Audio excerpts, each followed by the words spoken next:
इन साथियों अजब सी बेबसी है कि उसका दामन नम नहीं होता और उसके फेंकने का सिलसिला भी कम नहीं होता। जो मनाता था कल तक कुत्तों के पिल्लों के मरने का भी मातम, उसे देश के शहीद किसानों का कोई गम नहीं होता।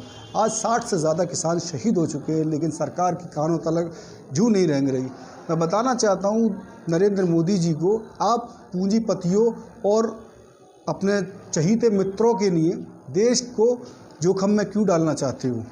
क्या देश का अन्नदाता आपके लिए इतना बुरा हो गया कि वो सर्दी और बारिश के अंदर दम तोड़ रहा है, लेकिन आप उसकी सुनने को तैयार क्यों नहीं हो? आपने पूरे देश में निजीकरण की राह पर चलाकर देश का बंटवारा कर दिया, आपने बंदर बांट कर दिया। मैं पूछना चाहता हूँ, अडानी और अंबानी को आपने देश का एयरपोर्ट बेच दिया, लाल किला डालमिया के हाथ बेच दिया और रेलवे स्टेशन बेच दिए, बस स्टैंड बेच दिए, और जब भी आपका पेट नहीं भरा तो सरकारी हॉस्पिटल और शिक्षा के जो मंदिर कहलाने वाले बच्चों के स्कूल और कॉलेजेस बेच दिए। मैं पूछना चाहता हूं मोदी जी, आपने महंगाई पर नियंत्रण करने का कोई प्रयास नहीं किया? क्या देश का पूरा घाटा आप डीजल और पेट्रोल से निकालना चाहते हो? देश के अंदर डीजल पेट्रोल आपने बढ़ा दिया, देश की जो गैस की सब्सिडी थी वो ख़त्म कर दी। आज 750 रुपये का गरीब आदमी सिलेंडर यूज़ कर रहा है। मैं पूछना चाहता हूँ, क्या यही आपका वादा था, सबका साथ सबका विकास?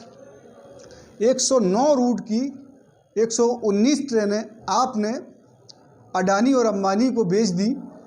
क्या ज़रूरत थी?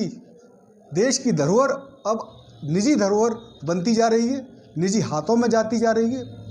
अगर इस देश का अन्नदाता जब अन्न पैदा करता है तब हम लोगों का पेट भरता है। आप एमएसपी की गारंटी देश के किसान को क्यों नहीं देती?